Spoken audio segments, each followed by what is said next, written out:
Deuteronômio 8, 1 a 10 diz assim: cuidareis de cumprir todos os mandamentos que hoje vos ordeno, para que vivais e vos multipliqueis e entreis e possuais a terra que o Senhor prometeu sob juramento a vossos pais.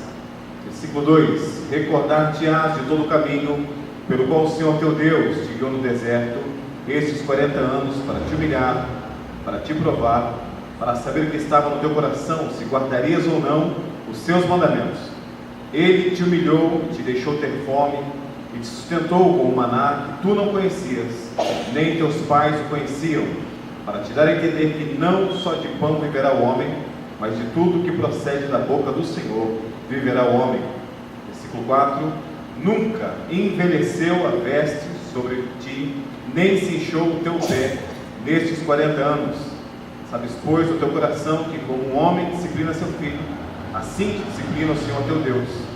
Guarda os mandamentos do Senhor teu Deus, para andares os seus caminhos e temeres, porque o Senhor teu Deus te faz entrar numa boa terra, terra de ribeiros de águas, fontes de mananciais profundos, que saem dos vales e das montanhas, terra de trigo e cevada, de vides e figueiras e romeiras, terra de oliveiras, de azeite e de mel, terra que comerás o pão sem escassez, nada te faltará nela, terra cujas pedras são ferro, de cujos montes cavarás o cobre. Comerás e te fartarás, e louvarás o Senhor teu Deus pela boa terra que te deu. Amém? Amém, igreja? Amém. Vamos orar. Senhor, obrigado, Pai, pela tua palavra. Nós te louvamos agradecidos, Senhor, que a tua palavra é suficiente, a tua palavra é poderosa, a tua palavra é inerrante, a tua palavra, Senhor, ela é eterna. Obrigado, Pai. Alimenta-nos nessa noite com a tua palavra. Nós te pedimos, em nome de Jesus, que o teu povo diz amém. Antes de começar a pregar, eu quero chamar a irmã Eliane aqui. A irmã Eliane ficou alguns meses fora, no Rio de Janeiro, resolvendo algumas questões da sua família. Ela tem um testemunho para dar aos irmãos. A gente quer dar oportunidade, porque sempre é bom nós temos a nossa fé fortalecida pelos irmãos. Maria. Boa noite, igreja, graça e paz. Amém. Eu vivi exatamente o que está esse texto. Nós, não vou nem olhar para você que eu vou chorar. Então, assim, nós tínhamos uma boa vida, uma vida tranquila, a gente nunca se preocupou em dinheiro, nunca. E de dezembro para cá, Deus nos colocou num deserto, numa tempestade muito grande. Ele nos tirou tudo que vocês possam imaginar. E eu fui para o Rio para ficar 4 dias e fiquei 5 meses. Nesses 5 meses, eu tive que mandar embora 3 empregadas, tive que cortar todos os médicos que cuidam da minha irmã, tive que tirar tudo dela, tudo. A minha irmã, para vocês terem uma ideia, é uma senhora de 60 anos, com uma criança de 5 anos dentro, ou seja, ela é especial. Ela não entende o porquê que eu estava tirando as coisas. E começou a voltar não só dinheiro, mas alimento.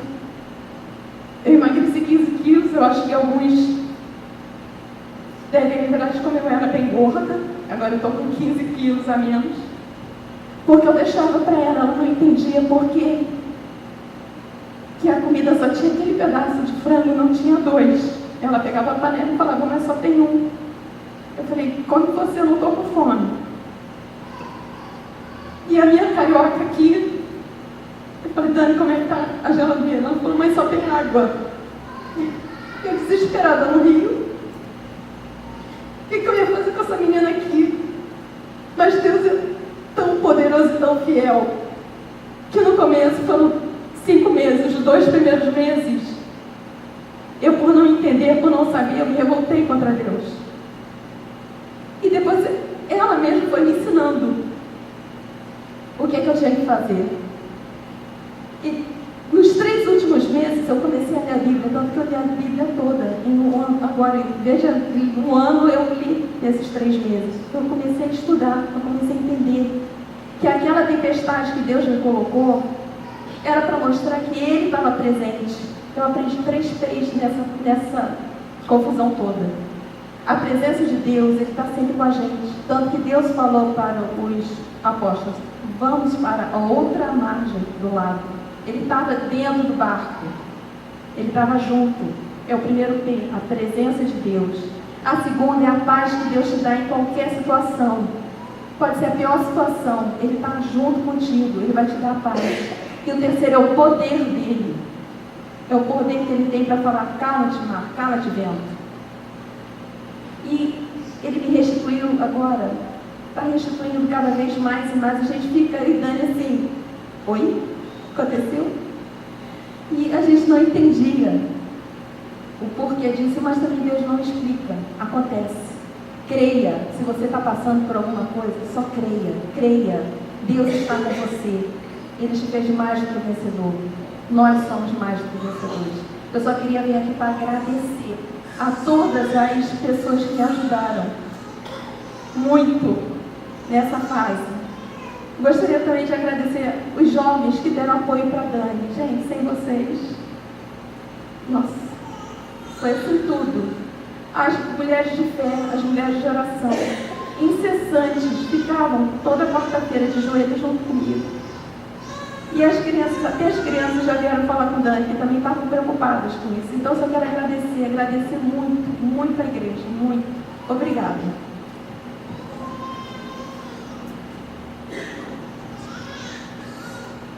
Glórias a Deus.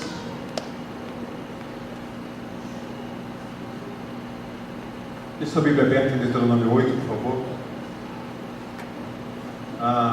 Quero avisar os irmãos que eu não combinei com a irmã Helena, né, irmã Helena? Eu estava aqui já, o Gabriel chegou aqui e falou assim: pastor Jefão, acha um momento aí. Eu falei: não, o momento vai ser a da pregação, né? Porque a liturgia já estava pronta. Mas esse é um texto que eu, quando a Dani estava, né, Dani?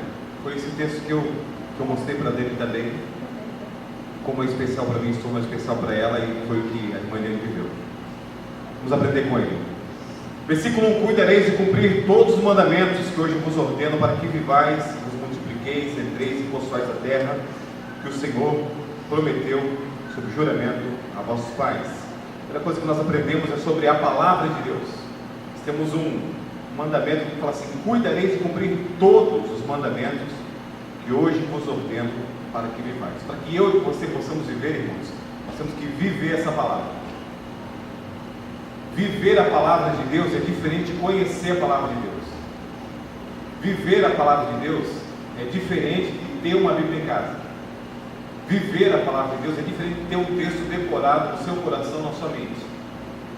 A gente precisa entender, irmãos, que o que é a palavra de Deus? O que é a palavra de Deus e qual é a palavra de Deus? Porque quando eu converso com uma pessoa na rua, quando eu converso com alguém que não conhece ao Senhor, e aquela pessoa me dá um conselho, aquela não é a palavra de Deus. A Bíblia é a palavra de Deus. Quando eu converso com um irmão crente, com um irmão que caminha comigo, com um irmão da igreja, e ele fala comigo, ele me dá um conselho, aquela não é a palavra de Deus. Essa é a palavra de Deus. Deus pode estar usando tanto uma quanto outra pessoa para me orientar, para me aconselhar, para poder orar comigo, para poder estar me incentivando, me motivando, mas o que eu tenho que precisar entender é separar uma coisa de outra coisa. Outra coisa muito importante é a amplitude, a abrangência, a totalidade da palavra de Deus. Tem vezes que a gente chega na verdade e fala assim: não, o que importa para mim é João 3,16, o que importa para mim é Filipenses 4,13, o que importa para mim é Romanos 8,28, o que importa para mim é Apocalipse 3,10, o que importa para mim é parte da palavra de Deus, e não toda a palavra de Deus. Mas a gente aprendeu pela manhã, o presbítero Dorigão trouxe aqui, entendeu, um estudo maravilhoso a respeito da Bíblia, e ele trouxe uns versículos importantíssimos para nós, que é 2 Timóteo 3,16. Toda a Escritura é inspirada por Deus. Toda a Escritura. Gênesis a Apocalipse. Nós não podemos escolher parte da palavra. Existem algumas seitas, algumas, não sei se eu posso chamar de igreja ainda, né? Mas algumas igrejas liberais que dizem que a Bíblia contém a palavra de Deus. O presbítero Dorigão falou pela manhã, e eu quero reafirmar agora à noite: a Bíblia ela não contém, a Bíblia é a palavra de Deus. É diferente. A Bíblia é inerrante, ela não contém erros. A Bíblia é infalível, ela não tem como falhar. Por quê? Porque é parte de Deus que está na sua frente. Então fala o que aqui? Cuidareis de cumprir todos os mandamentos que hoje vos ordeno, para que vivais. O perfeito cumprimento. A palavra de Deus tem um propósito. Abra na sua Bíblia em Romanos 15:4. Deixa uma fitinha aí. em Deuteronômio 8, e abre em Romanos 15, 4, por favor. Romanos 15, 4, é um texto conhecido todos nós, mas eu me vejo na obrigação de trazer os irmãos essa noite mais uma vez. Romanos 15, 4. Você pode perguntar por que o Senhor quer, na verdade, que eu cumpra a palavra, por que o Senhor quer que eu conheça a palavra. Romanos 15, 4. Quando você abre, eu já quero ler a palavra para vocês, diz assim: pois tudo quanto outrora foi escrito, para o nosso ensino foi escrito, a fim de que pela paciência e pela consolação das Escrituras tenhamos esperança. Tudo que foi escrito com um propósito, para mim e para você, para que eu e você tenhamos esperança no Senhor. A nossa expectativa tem que estar no Senhor, nossos olhos postos no Senhor. Por quê? Porque a palavra de Deus tem um propósito: paciência e consolação, que gera esperança. Por isso eu gostaria de trazer aqui, ok? Permita-me usar aqui uma frase que a irmã Helene falou assim: olha, irmão, você estava lendo a Bíblia, nesse tempo eu li a Bíblia toda. Esse tempo que Deus me trouxe, essa situação, eu me aprofundei na palavra do Senhor. Eu quero falar com você que está numa situação boa, uma situação de conforto, uma situação de paz, que excede todo entendimento. Busque a Escritura também. Busque o Senhor também. Não espere tempos de guerra, não espere tempos de paz. Não espere chegar domingo, não espere começar o culto, não espere ter. Busque. Samuel Sembroni, quando orava pela manhã, falou assim que hoje é muito bom porque nós temos a lei do Senhor no celular, no tablet. Na linguagem de hoje, na linguagem mais coloquial, na linguagem mais tradicional, nós temos acesso, irmãos, na internet. A palavra vai continuar falando o quê? Versículo de número 2: recordar-te-ás de todo o caminho pelo qual o Senhor teu Deus te guiou no deserto. Lembrar-te-ás, por quê? Porque lembrar, recordar é salutar. Lembrar de todo o caminho, não só de parte do caminho. Lembre-se, irmãos, desde que você aceitou Jesus, lembre-se, irmão, desde que você nasceu, e você talvez tenha sido como eu, tenha vindo para Jesus muito tarde. Eu vim para o Senhor na adolescência, chegando à juventude. Se eu tivesse nascido em um berço cristão, se eu tivesse nascido em um lar cristão, talvez minha vida fosse muito diferente do que ela é hoje, mas glórias a Deus, que Deus mantém tudo sob controle. Mas eu preciso me lembrar do que o Senhor tem feito por mim. Irmão, lembre, irmão, do pão seco que você comeu, aleluia, e olhe só como sua mesa hoje é farta, glória a Deus por isso.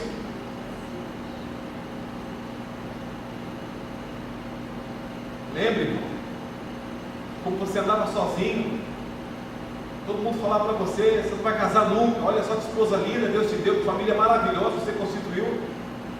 Lembre-se, meu irmão, das suas aspirações. Não, olha, a Laura Victoria, minha filha, ela tem umas frases incríveis que me fazem pensar. Ela fala assim: papai, quando eu crescer eu vou ser caixa de supermercado, papai. E ela fala com entusiasmo, ela fala com uma vontade que parece que aquilo é a profissão mais incrível do mundo. E assim: parabéns, filha, é isso aí. Papai, você já viu, pai, como é legal? Fica assim fazendo e passa as contas, papai, e a pessoa sorri para você, ela olha para você e fala assim: ó, tudo bem? O senhor quer fazer a nota fiscal? Você quer colocar seu CPF? Eu achei incrível, papai. Eu incentivo, irmãos, amém, filho. Na outra semana eu falo assim: papai, você é professor, papai, vou ensinar. Vou dar aula, papai. Que bom, filha, parabéns, filha, glória a Deus. Na outra semana, papai, vou para o México, papai, para o México, filha, vou ser missionária, papai, glória a Deus, te abençoe. Cada semana ela tem uma vocação, ela tem um chamado, ela tem. Mas você e hoje nós já fomos assim, irmãos. Já fomos assim. Aquele que gosta de estudar, aquele que estuda. Vou aqui tomar liberdade, amigos meus, advogados, fazem direito, termina direito, ele fala assim: pronto, acabou, chega. Agora só o teste da OAB, ele faz o teste da OAB, aí ele fala assim: pronto, acabou, chega. E aí ele começa uma pós-graduação, ele fala assim: não, pronto, acabou, chega. Ele começa uma segunda pós-graduação, ele fala: não, pronto, acabou, chega. Ele faz uma terceira pós-graduação, e ele começa a estudar para um concurso, ele não para. Mas tudo que ele queria era só chegar até o teste da OAB, ele não para. Por quê? Porque Deus tem caminhado comigo, com você. Recordar-te-ás de todo o caminho pelo qual o Senhor teu Deus te guiou no deserto. Lembre-se, irmãos, que Ele me guia e guia você tanto no deserto quanto em terra boa. Abra em Êxodo, volte um pouquinho, você está em Deuteronômio comigo, volte em Êxodo 13, por favor. versículo 17, até o versículo de número 22, 13, 17 a 22.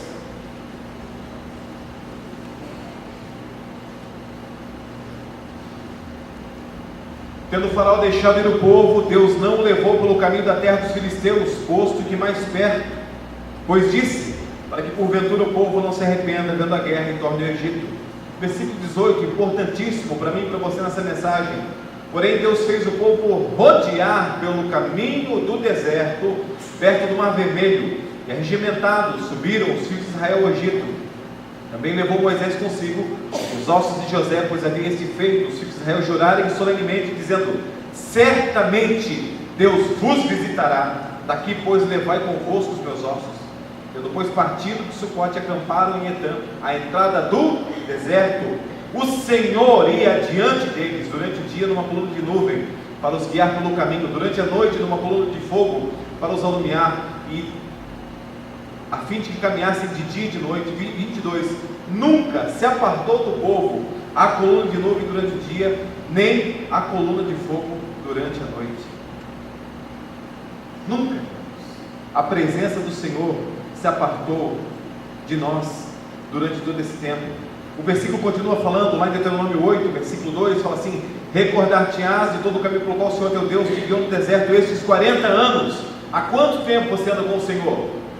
Há quanto tempo você está com o Senhor? Há quanto tempo você depender de Deus? Pastor, me converti há 2 anos, 5 anos, 10 anos. Pastor, nasci na igreja praticamente, nasci na maternidade, mas vim para cá, 20 dias estava aqui no culto já. Não sei se você é igual a Laura Victória, Andrei Lucas não teve esse prazer, mas Laura Victória, entendeu? Cresceu deitado embaixo de banco de igreja, em vigília, em culto. Eu lembro da vigília que a gente estava, Laura Victória não tinha 3 anos, um frio, lá na base da Jocum em Maringá, uma fogueira gigante. Eu falei, é melhor a gente ir embora com a Laura. Não, a gente está aqui, vamos ficar até o final do vigília. 40 anos o povo andou com o Senhor e nunca se apartou do Senhor a presença, ele nunca saiu de perto deles. Quero que você pense nesses tantos anos que você já viveu com o Senhor. Quero que você lembre, por favor, desses tantos anos e você faça uma conta aí no seu coração. Será que temos sido gratos ao Senhor? Será que temos nos lembrado de tudo aquilo que o Senhor nos fez? A palavra fala em Salmos que eu daria ao Senhor por todos os benefícios que Ele tem me dado.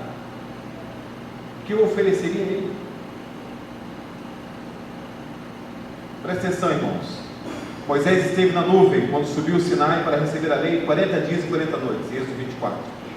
Os exploradores de Canaã enviados por Moisés levaram 40 dias para explorar a terra prometida, Números 13. Quando a paz do livro de Juízes, a terra sossegue por 40 anos.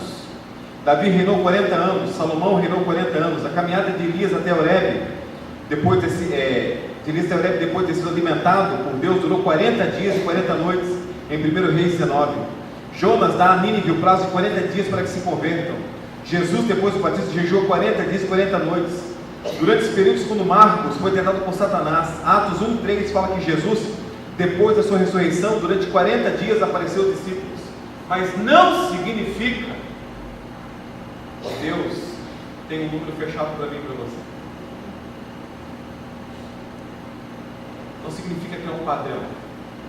Por quê, pastor? Porque José ficou 12 anos na prisão, só não ficou 40. Ele só esperou 12 anos para que o copeiro lembrasse dele. E o copeiro não lembrou, quem lembrou foi Deus. Deus que deu o sonho para ele. Mas pense, irmão, na sua história com Deus. Se você tivesse a oportunidade de escrever uma biografia, alguém chegasse, um Teófilo chegasse cheio da grana perto de você agora e falasse assim, irmão, eu vou te dar aqui, entendeu, a somatória de R$500 milhões para você parar aí durante 2 anos e escrever sua história com Deus. Sua história com Deus. Que biografia seria? Que experiência você relataria do povo de Deus? Você e Deus.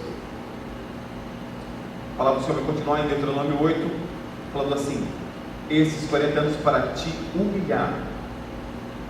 Segundo Crônicas 7,14, texto conhecidíssimo fala, se o meu povo se chama pelo meu nome, se humilhar, e orar, e me buscar, e se converter dos seus maus caminhos, então eu ouvirei dos céus, perdoarei os seus pecados, e sararei a sua terra.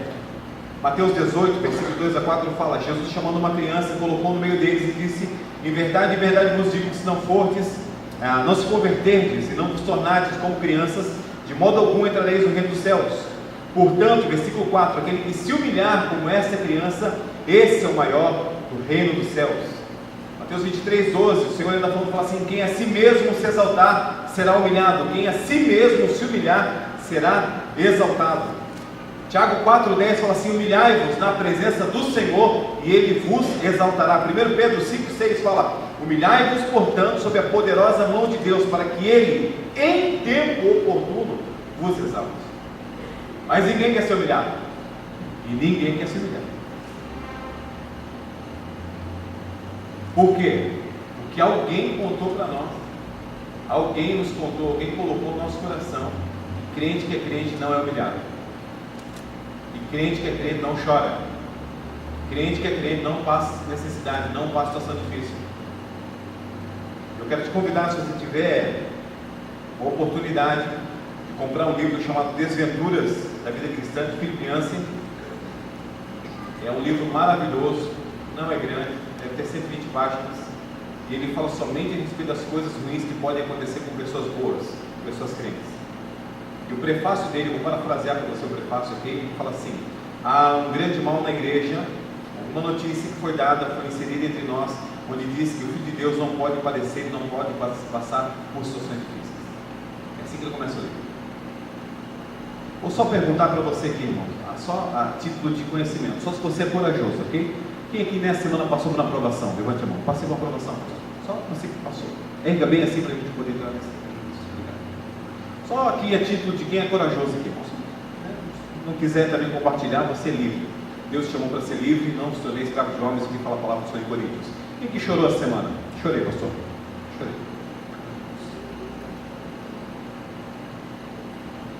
Pastor, por que o senhor expõe o povo? Não expõe o povo. Eu lembro para você o que Pedro lembra no seu epístola quando fala assim: irmãos, não estranheis ardente fogo de provação que vem sobre vós, sabendo que em todo o mundo vossos irmãos passam a mesma coisa, a mesma situação. Provação, todo crente que é verdadeiro tem. Não tem provação, tem alguma coisa errada com o seu cristianismo, irmão. É o que diz a palavra do Senhor. A Bíblia vai continuar falando que esses 40 anos o Senhor fez o quê? Para te humilhar. Depois ele falou o quê? Para te provar. Tiago 1, 2 a 3 fala: meus irmãos, tende por motivo de toda alegria, o passar por várias provações, sabendo que a provação da vossa fé, uma vez confirmada, produz perseverança. Versículo 12 do mesmo capítulo: bem-aventurado o homem que suporta com perseverança a provação, porque depois de ter sido aprovado, receberá a coroa da vida, a qual o Senhor prometeu aos que o amam.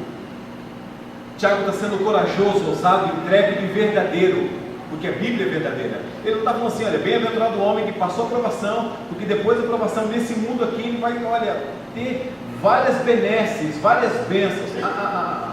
Ele fala: bem-aventurado o homem que suporta com perseverança a provação, perseverança, porque depois de ter sido aprovado, receberá a coroa da vida, a qual o Senhor prometeu aos que o amam. O presbítero Júnior falou aqui, quero enfatizar e quero reafirmar: glórias a Deus que o Senhor te faça próspero, rico, abençoado. Mas, se Ele não o fizer, a nossa casa é maravilhosamente incrível e as ruas são de ouro para onde eu e você vamos morar. Se por acaso você se achar num momento de pressão, de prova, no momento de luta, e você quiser por acaso lembrar dessa palavra que o seu presbítero trouxe, que o seu pastor trouxe, e você fala assim: não é verdade, eu quero te lembrar uma coisa, que a intenção essencial do Senhor é a tua salvação eterna, e não somente, entendeu, alguns anos aqui de conforto.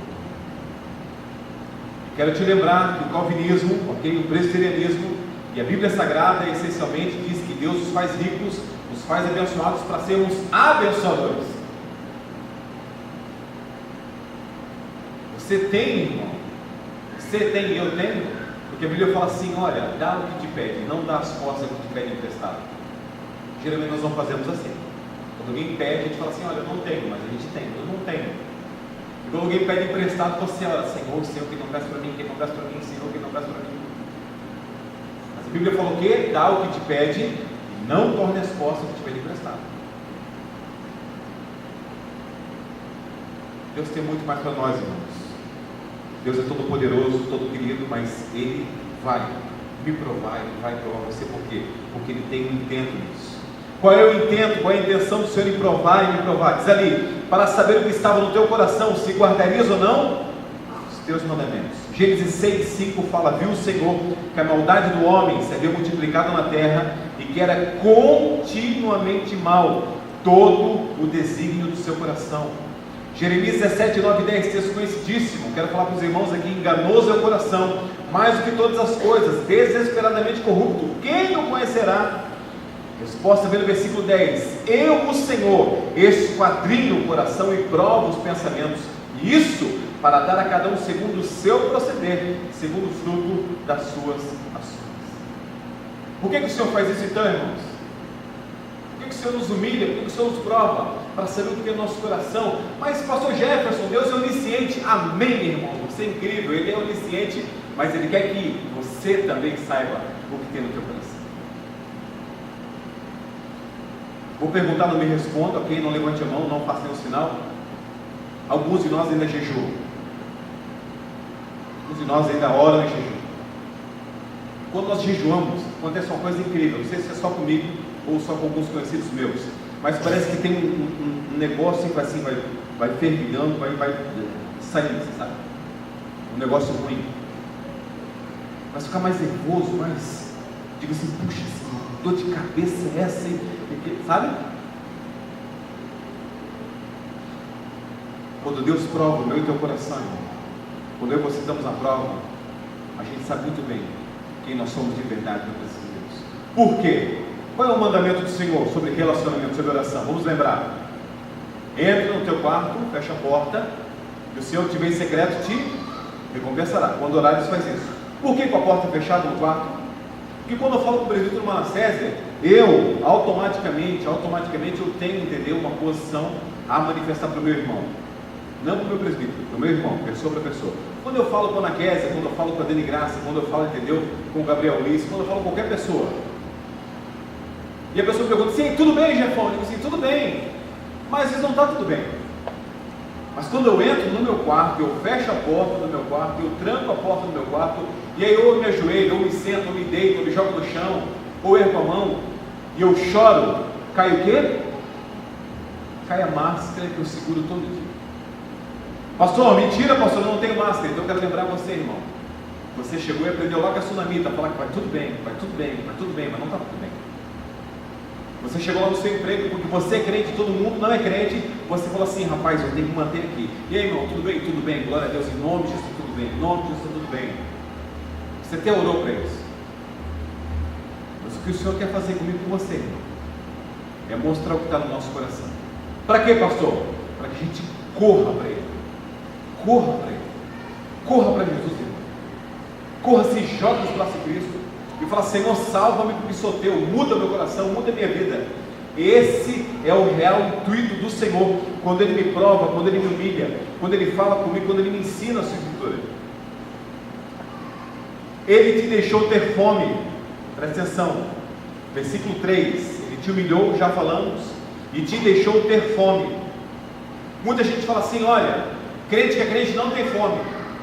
Mateus 12:1 fala assim, por aquele tempo, em dia de sábado, passou Jesus pelas searas. Ora, estando os seus discípulos com fome, entraram a colher espigas e a comer. Mateus 21:18 fala assim, cedo de manhã, quem? Jesus, ao voltar para a cidade, teve fome. Romanos 8:35, quem nos separará do amor de Cristo? Será tribulação, ou angústia, ou perseguição, ou fome, ou nudez, ou perigo, ou espada? Qual é o propósito de você termos fome? Não estou falando daquela fome dos bem-aventuranços, bem-aventurado aquele que tem fome e sede de justiça. Não estou falando dessa fome. Estou falando de fome que rompe o estômago. Um dos intuitos do Senhor, os motivos do Senhor, um dos propósitos da fome, é que Ele possa nos sustentar. O texto fala assim, Ele te deixou ter fome e te sustentou com o maná que tu não conhecias, nem os teus pais não o conheciam. Eu nunca vou me esquecer, no dia de culto, no domingo à noite, eu estava sozinho, roncando meu estômago com fome, uma situação difícil, desempregado em Joinville. Pastor Udo Miller Júnior, que está no Reino Unido, meu amigo, meu irmão, ao término do culto, chegou para mim, me abraçou. Eu tinha orado no culto. Quando foi a hora da oferta, eu falei: Senhor, não tenho oferta para dar, eu te dou meu coração. Quando terminou o culto, eu falei assim: Senhor, tu sabe, estou indo para casa, estou com muita fome, me ajuda, porque eu já vim de a pé para a igreja, estou voltando de a pé para casa, ser comigo, Senhor, por favor. Terminou o culto, o Udo encostou em mim, tem quase 3 metros, falou assim: Jefão, meu irmão, eu te amo. Eu falei: Udo, também te amo. Jefão, vamos comer uma pizza. Final do culto, eu falei: não posso. E comecei a chorar: Udo, eu não tenho R$1 no bolso. Ele falou: não, você não entendeu. Você não entendeu. Eu estava no culto, Deus falou no meu coração: vai lá, pega teu irmão e leva para comer. Leva ele para comer porque ele está com fome. Deus quer usar você, irmão, coisas simples. Deus quer usar você como um abraço. Deus quer usar você com um aperto de mão diferente. Deus quer usar você com coisas corriqueiras que para você talvez não valha nada, não tenha custo nenhum, não tenha. Deus tem nos abençoado, Deus tem sido conosco. O que sobra para mim e para você falta no prato do nosso irmão, que haja discernimento, que haja visão por nós. Por quê? Porque o Senhor sustentou com maná, aquele povo não conhecia.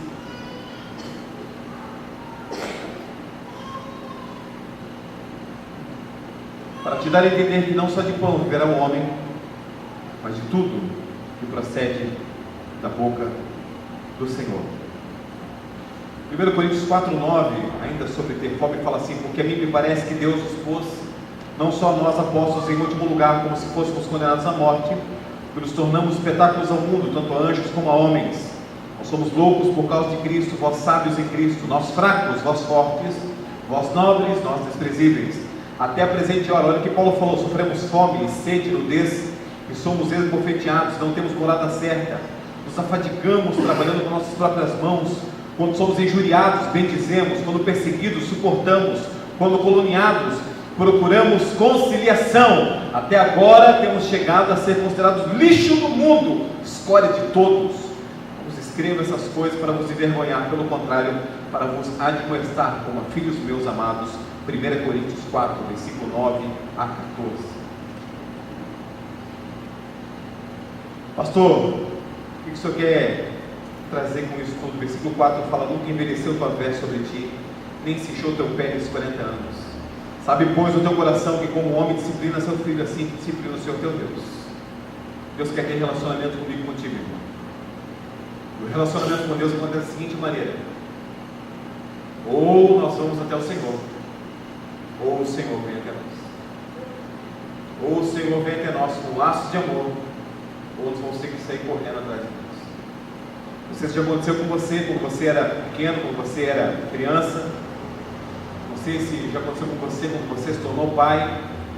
Mas uma das coisas que mais me causa terror no meu coração é quando certa vez a Laura se perdeu no mercado e eu comecei a procurar ela corredor por corredor. Daqui a pouco, quando ela me achou, ela saiu correndo, ela abraçou bem forte, falou assim: papai, vem soltar. Não perca Deus de vista. Pastor, é impossível perder Deus de vista. Eu quero falar para você que a Bíblia é muito clara sobre isso, quando mostra que Jesus foi esquecido na festa da Páscoa. Maria e José foram encontrar no 4º dia. Você já pensou perder seu filho 4 dias no meio de uma caravana, voltar lá e encontrar seu filho no meio do templo, discutindo teologia? Assim: meu filho, o que tu fizesse, meu filho? Eu e teu pai te procuravam, Você sabia que eu tinha que estar aqui? O texto vai continuar falando, versículo 6: guarda os mandamentos do Senhor teu Deus, para andares os seus caminhos e o temeres. Falamos sobre isso no versículo número 1, versículo 7: porque o Senhor teu Deus te faz entrar numa boa terra, terra de ribeiros de águas, de fontes, de mananciais profundos, que saem dos vales, das montanhas, terra de trigo, cevada, vides, figueiras, romeiras, terra de oliveiras, terra de azeite e mel.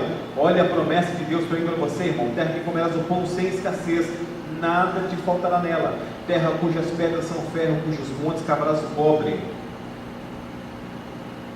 Qual vai ser a minha e a tua resposta diante disso tudo? É o versículo 10, eu encerro aqui, meu sermão. Comerás e te fartarás, e louvarás o Senhor teu Deus pela boa terra